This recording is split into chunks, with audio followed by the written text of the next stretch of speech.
ඔයාලගේ දන හිසෙන් එක එක සද්ද ඇහෙනවා. පඩිපෙළ නගිනකොට බහිනකොට ඉඳගෙන ඉඳලා නැගිටිනකොට දනිස්ස නිකන් මියුසිකල් ෂෝ එකක් වගේ.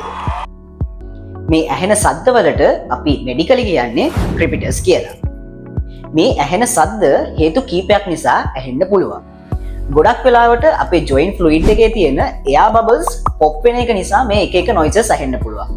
මේක නම් නිකන් හරියට අපේ අතේ කරගැට කඩනවා වගේ තමයි. ඒකට බය වෙන්න දෙයක් නැහැ.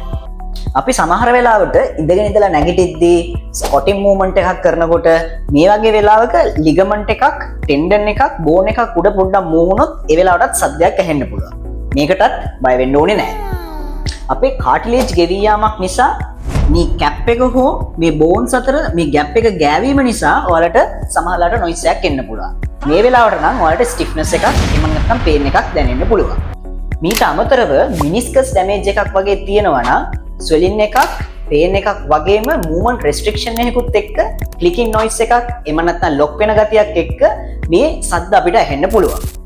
ඉතින් මේ නොයිස් එකත් එක්ක පේන් එකක්, ස්ටිෆ්නස් එකක්, ස්වෙලින් එකක්, ඉන්ස්ටැබිලිටි එකක් වගේ වලට දැනෙනවා නම් අන්න එතකොට පොඩ්ඩක් බය වෙන්න ඕනේ.